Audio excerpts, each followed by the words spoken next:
All right, folks, 2-minute warning. Finally, 2-minute warning. The reason it was delayed, here we go.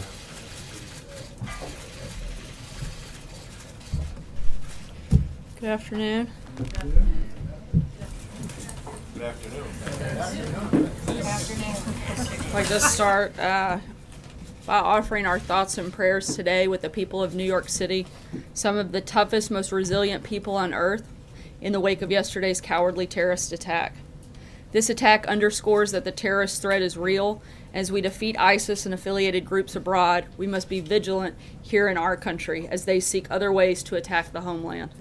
Inspiring such attacks through hateful propaganda has always been part of ISIS and other terrorist strategy. This underscores the need for the most careful vetting of who enters our country. There are hundreds of active law enforcement investigations into foreign nationals suspected of engaging in terrorism, and we must vet those seeking entry to the United States thoroughly. Last night, just hours after the attack, 1 million New Yorkers, including families with their children, marched through the city for a Halloween parade. Their message was heard loud and clear. The American spirit will never be broken. Those who hope we will succumb to fear will never get what they want, and those who seek to divide us will only bring us closer together. In the midst of the attack, New York City's finest, our incredible police and first responders, rushed to the aid of their fellow citizens. They did their duty, they ran into danger so that others could run away to safety, and they performed like the heroes they were born to be.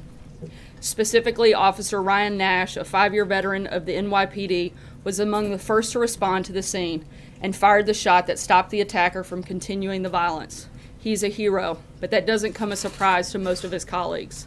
He's already received 2 awards during his young career, one for excellent police duty and another for other police action. Yesterday, he earned something that could never be properly displayed by a ribbon or a medal. He earned the never-ending thanks of a grateful nation. The President has vowed to defend our country, protect our communities, and put the safety of Americans first. This is the oath he took as President, and that is his sacred pledge to the citizens of our country. And with that, I'll take your questions. John. Sarah, in the hours, in fact the days after the horrific shooting in Las Vegas, the President repeatedly said, now is not the time to talk about policy, now is not the time to talk about politics, that's for another time, right now we need to mourn the dead. Yet this morning the President launched into a political argument with Senator Chuck Schumer on Twitter, literally hours after this incident yesterday. Why was he so quick to go the political route and point fingers at Chuck Schumer for the fact that this person was in the country at all? Well, look, this wasn't about going the political route. This is something that, frankly, the President's been talking about for a long time. This isn't a new policy. This isn't a new position. This isn't a new conversation. The President has been talking about extreme vetting and the need for that for the purpose of protecting the citizens of this country since he was a candidate, long before he was ever president. This isn't a new argument, this isn't a new position, and this wasn't new for the President to speak about it. We heard today at about 11:30 this morning from the mayor and the governor of New York, who had said at that time that the President had yet to call. Has the President called his mayor, his governor? He's in New York. The President has spoken with both the mayor and the governor of New York. No. Sarah, why wasn't Uzbekistan on the travel ban list? As we've outlined multiple times before, those are determinations made by several factors. In large part, Congress helped play a role in determining a lot of those factors in placing specific priorities on different countries, and that would be the reason that they weren't in part of that. Calling for Uzbekistan to be put on the list? Look, that may be something that's looked at, but that isn't something that we have called for at this time, but certainly haven't ruled it out. I'm just curious why. Look, I Since think he's clearly again looking there for are a ways lot to- of there are a lot of different criteria that we use to determine which countries should be on there, and they haven't been determined as one of the countries yet. But I'm not saying that that's been ruled out either. Jordan. Thank you, Sarah. On Senator Schumer, can you tell us when is the last time he and the President spoke, and more broadly, the president saying that he is responsible, at least in part, for this attack. Does the president still see him Before as you someone? go any further, let does me the be really president still clear. The see him as president has someone- not blamed Senator Schumer and doesn't feel that the senator is responsible for the attack. We believe very strongly that the individual who carried out the attack is responsible and no one else. However, we do think that there are policies that could be put in place that help protect American citizens. We've been talking about those for a long time, and we continue to push and advocate for those policies. Does the president still see Senator Schumer as someone he can work with? I think we'd love to work with Senator Schumer to pass legislation on extreme vetting, and if he's willing to do that, we would absolutely welcome his support on it. John Decker. Thanks a lot, Sarah. The president was asked a little bit earlier when he was meeting with his cabinet about the possibility of sending this terror suspect to the detention facility at Guantanamo Bay, Cuba, and he said he is indeed open to that. Does the president believe he has the authority as commander-in-chief to send this terror suspect to Gitmo? That's my first question. And my second question is about Gitmo. What advantages does the president see in sending this terror suspect to Guantanamo Bay, Cuba? Look, the point he was making is that he supports or would support that, but he wasn't necessarily advocating for it, but he certainly would support it if he felt like that was the best move. Are there advantages in terms of sending any terror suspect to Guantanamo? That's a question I think we'd have to dive into deeper and certainly talk with the interagency process before answering that. Matthew. Thanks, Sarah. The president said last night that he'd ordered DHS to step up, quote, our already extreme vetting. I'm wondering if you could tell us a little bit specifically about what extreme vetting entails and if there's any indication that it might have had an impact on preventing yesterday's attack. Sure. Some of the specifics for extreme vetting would be enhancing the collection and review of biometric and biographical data, improving our intelligence streams, improved documentation requirements and verification, improving information sharing with partner nations and foreign law enforcement and intelligence services, and an overall heightened scrutiny and more thorough review procedures for CBP and other agencies that would play a role in that process. Major. Sarah, separate from the Guantanamo Bay question, does the president believe this suspect should be classified as an enemy combatant? I believe we would consider this person to be an enemy combatant, yes. Would the president therefore instruct the Justice Department not to charge him in federal court and to therefore use the powers of enemy combatant and that status to treat him differently, not only in terms of interrogation, but prosecution? I don't believe that determination has been made. I think that's something we'll wait till we get a little further into the process. To not having him charged at all in federal court? Again, I said we haven't made that determination, so I'm not going to speak to that yet until we've gotten. You said you're open to the enemy combatant thing. You think I he said is an we would enemy? consider him to be an enemy combatant, but Do in so terms now? of how we would process, yes. And on what basis? I think the actions that he took certainly justify that. Does the green Kristen? card status in any way influence that determination? Not that I'm aware of. Kristen. Sarah, I want to follow up on the question that John was asking you earlier. You're making the case that these are not new policies he's talking about. And yet the question still remains. He is delving into a policy and political discussion. And he and you were very clear after the Las Vegas shooting that it wasn't appropriate to talk about policy. So what's the difference now? I said it wasn't appropriate to politicize the conversation, which I don't believe we are. We're talking about protecting American lives, and there are things that this president has consistently and repeatedly talked about, advocated for, pushed for, introduced executive orders for, supported legislation for, time and time again since long before he was even president of the United States, that support this position. It's not a new position. There are facts that we know about this horrific tragedy that we know caused some of the things in this horrific tragedy that I think determine what those policy positions that he's been advocating for long before yesterday are very consistent with the activity that could have prevented something like this from happening. The president invoked Chuck Schumer's name, so how can you argue that it's not a political argument that he's making? Look, Senator Schumer has supported these opposing policies, and I think that that is a very basic fact. Margaret. It's not Voted against unifying them the for the Gang of country. Eight. Is he failing That's to not true. unify the country at this He critical helped. moment? He helped implement them on the front end long before the Gang of Eight, and the Gang of Eight would have only addressed one part of that problem, as we've talked about many times before. He may have helped isolate one part of the problem, but it would have exacerbated so many other parts of the problem that fall within our immigration system. If you only address one part and not in the totality of it, and introduce a fully and more responsible immigration reform like the president has proposed, like the president has outlined, then you're not addressing the problem, you're not fixing the problem, you're only making things worse.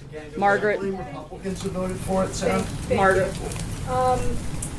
When he's talking about quicker, greater punishment, is he just talking about better enforcement of laws that currently exist, or is he talking about some sort of extrajudicial process? And are you looking at doing an executive order that would empower him? Would he make something like that public, or would you consider doing a secret order?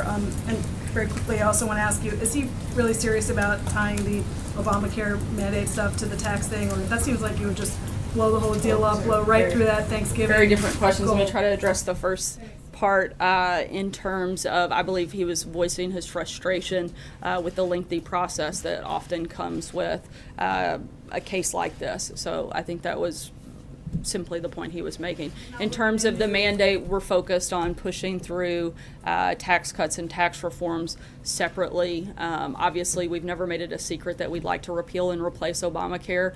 We'd still like to do that, but we still think it's probably more likely to do something like that in the spring. Sarah, Chuck Miller, the Deputy New York City Police Commissioner, said the suspect committed the attack in the name of ISIS. Governor Cuomo said the suspect was associated with ISIS.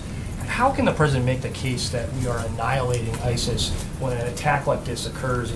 Are his policies emboldening the remnants of ISIS? Not at all. We certainly, I don't think there's any way that you could discredit the progress that has been made on ISIS with a total defeat taking place in taking away their strongholds in both Raqqa and Mosul. But when that happens, as the president even said today, you have people that splinter off, go other places. Look, and we're meeting them in each of those places as much as possible, and we're going to continue to do that. It's another reason this president wants to institute extreme vetting to help keep more people out of our country that want to do us harm. Thank you, Sarah. Sorry, I was pointing at you. The president said earlier, today starting the process of terminating the diversity lottery program. What did he mean by starting the process? Just that we're going to continue pushing for and advocating for getting rid of this program. Something he's talked about. We'd like to see the lottery visa program not be part of any immigration system that we have in this country. Okay, sorry. Just to follow up on Margaret's question. So the president isn't considering any broader criminal justice reform? As I said, we'll look at other specific ways to deal with it, but right now he was simply addressing his frustration with the lengthy process. John Gizzi? Yeah, thank you, Sarah. A follow-up question on John Decker's question. The criterion that you listed for enhanced vetting sounds very much like that for a national ID card, a subject that comes up every few years in Congress, but which has never been acted on. Is the administration in favor of a national ID card as part of the enhanced vetting? Look, we've laid out what our principles and our priorities are, and we'll work with Congress on determining the best way to make those specific pieces of legislation. But the things that I outlined are what we'd like to see, and whether or not what form that comes in, that's yet to be determined. But those are the principles we'd like to see take place in any extreme vetting program. You're not ruling out a national ID card as part of the... Right, but I'm also not saying that we're fully in. I'm saying that we've laid out the principles and the priorities that we'd like to see and that we think are important in an extreme vetting program. Blake? Between the time the president sent the tweet out last night saying that he's called for a step up of extreme vetting until now, can you lay out exactly what has been stepped up in that time frame? Look, I think he's taken a call to action. I know he's spoken several times with members of his national security team to look and see what specific things can be done. But we have put in place executive orders already since the president's taken office that help go as far as we can at this point. Forward on tax reform real quick, if I can, do you mind? It's possible that one of the things that Republicans are looking at right now is drastically lowering the cap for 401ks. The administration has consistently said that this tax plan has to help the middle class. So how would bringing down the cap on 401ks help the middle class? Look, we're continuing to work with the House. I'm not going to negotiate, as I've said, I think every day this week. With you guys here in the media, I'm going to let the economic team here at the White House work with members of both the House and Senate to put forth the best bill possible. We also are making sure that the priorities that we've laid out, including helping the middle class, are part of the final piece of legislation. We support where we are in the process right now, and we're going to continue working with both the House and Senate to make sure we get there. Amen. Thanks, Sarah. On the tax cut bill, what does the president want that bill to be called? There are reports that he wants to call it the Cut, Cut, Cut Act. Was that correct? Look, I think the president, if it's called the cut bill, great. I think that the biggest priority that he has is making sure it does what he's laid out are his priorities in that piece of legislation. That's providing tax relief for middle class. It's making it more fair. It's making it more simple. Those are the things that he's mostly focused on. If it's called cut, cut, cut, and it includes massive tax cuts like this president is proposing, I think we'd perfectly be fine with that name. Federal Reserve Chair pick is a man or a woman? No, I cannot tell you that, but I can once again echo that it's not Major Garrett again today. Still consistent on mentioning. Poor Major. Go up here. Sarah, the president talked about wanting merit-based immigration today, and criticized the diversity visa program. Is he aware that the diversity visa program actually does have a merit-based component to it? Look, there may be a component of it, but the fact that we have a lottery system that randomly decides who gets the greatest opportunity in the world, one of the best things that we have in this country is the fact that everybody wants to be here, and to give that away randomly, to have no vetting system, to have no way to determine who comes, why they're here, and if they want to contribute to society is a problem.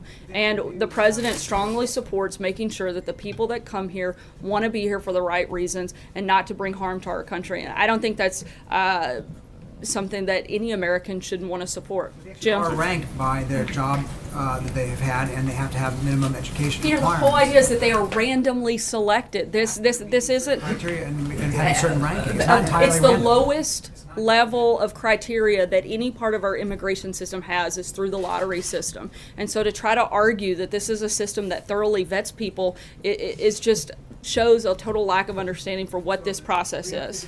People have come in since the Uzbek gentleman yesterday came in. 350,000 people come to the country on this program. One of them now apparently has been accused of a terrorist act. One out of 350,000 create a problem then for that program? There may be more. Look, all I know is that you can't randomly select people and not have them thoroughly vetted and not have the ability to know whether or not these people want to do good things or bad things when they get here. I don't think it's unreasonable to ask that people that want to come to this country go through a vetting process to make sure that when they get here, they want to contribute to society and not harm the people of this country. Sure. Jim? Why did the president call the U.S. justice system a joke and a laughing stock during his comments in the Congress? That's not what he said. He said that the system of justice in this country is a process. joke. He said the process has people calling us a joke and calling us a laughing stock. Look, I think, as I told Margaret, he's simply pointing out his frustration of how long that this process takes, how costly this process is, and particularly for someone to be a known terrorist, that process shouldn't move faster. That's the point he's making, and that's the frustration he has. A separate subject, if I could, just other folks have a couple of questions each. Getting back to George Papadopoulos, does the president recall at that March 31st, 2016 meeting of his National Security Advisory Board, Mr. Papadopoulos suggesting a meeting between then candidate Trump and Vladimir Putin? Does he recall that? No, I don't believe he does. April. Sarah, two questions. First, Mary Frances Berry, the former head of the U.S. Commission on Civil Rights, says everyone wants vetting, but to stop people from coming because they come from different countries is totally wrong. What say you? Nobody said because they come from a different country. I think that's the whole definition of immigration, is that they wouldn't be U.S. citizens. We certainly haven't said that immigration as a whole should be outlawed. So The diversity lottery is specifically for those coming from other nations that you are not favoring right now because you believe that there is a possibility of terrorism. I believe that we have a fundamental right to protect the people of this country, and if we see or think that someone is a threat to United States citizens, that we should take every precaution that we can to protect the people of this country. And I don't think most Americans would disagree with that. In fact, most Americans do support extreme vetting and certainly support the protection of the citizens of this country. Second question, last question. Compromise, the issue of compromise. What is the definition of compromise as it relates to slavery and the Civil War? Look, I'm not going to get in and relitigate the Civil War. It's like I told you yesterday. I think I've addressed the concerns that a lot of people had and the questions that you had, and I'm not going to relitigate history here. When you left, so and I'm going to ask the question again. Why don't you ask it in the way that you're apparently accusing me of being? I'm not accusing. I'm asking a question, Sarah. Seriously, the question is: does this administration believe? Does this president believe slavery was wrong? And before you answer, Mary Frances Berry, a historian, said in 1860 there was a compromise. The compromise was to have Southern states keep slavery, but the Confederacy fired on Fort Sumter that caused the Civil War. And because of the Civil War, what happened? The North won. I think it is disgusting and absurd to suggest that anyone inside of this building would support slavery. Peter. Yesterday from that podium you said all of our leaders have flaws. Washington, Jefferson, Roosevelt, and Kennedy. What are President Trump's flaws? Probably that he has to deal with you guys on a daily basis. He doesn't, in fairness, he doesn't deal with us on a daily basis. So what would you say in sincerity? Most every day, actually, he What are does. his flaws then, I guess? Simple question. Yeah, I just gave you one. Trey. Thanks, Sarah. Two questions for you. What does the future of Guantanamo Bay look like under the Trump administration? I don't have any announcements or changes or adjustments to policy at this point. On last night, could you give us a little bit more of the tick-tock of how the president found out about this terror attack in New York City, how he immediately responded, who he got on the phone with right away, just trying to get a better understanding of where he was at this time, what he was doing, and what actions he took following the news? The president was in the Oval Office when this took place, and he was first briefed by General Kelly shortly after it happened. I'm going to take one last question. Sarah. Thank you, Sarah. No, right here. Thank you, Sarah. Will President President Trump look for enhancing anti-terror measures with other foreign countries during his visit to Asia? And also, will President Trump call the leaders of Argentina and Belgium to express his condolence? I believe that arrangements are being made for him to speak with the leaders of those countries. They're working between the two teams to set that up. In terms of looking for conversations around anti-terrorism, that will certainly be discussed throughout the trip over the next several days. And as I said earlier this week, General McMaster will be here tomorrow to discuss the trip in more detail and certainly in more depth for the briefing tomorrow. Thanks so much and have a good day. We'll let you know later today what time that should be. But both will most likely take place in the afternoon. Thanks, guys. Thank you, Sarah.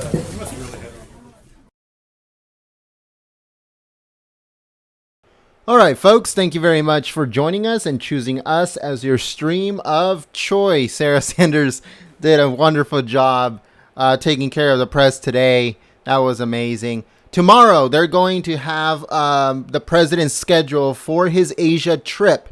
President Trump is set to visit, I think it's like 4 or 5 countries. The Philippines, China, Japan, Korea, and I forgot the other one. There's one more. But all of that stuff is going to be coming up tomorrow. McMaster's going to come out and basically give a rundown of the president's schedule for his Asia trip. President Trump is set to depart the United States on Friday afternoon. So we're going to be having streams starting Saturday all the way until his the conclusion of his trip, which I think is going to be November the 16th. but I'm not 100% sure. Tomorrow we'll find out all the information regarding that trip. Like I said, President Donald Trump is going to be all over Asia. We're going to be streaming it here live, but it's going to be happening during the afternoon and the night. So in the West Coast is going to be happening in the late night.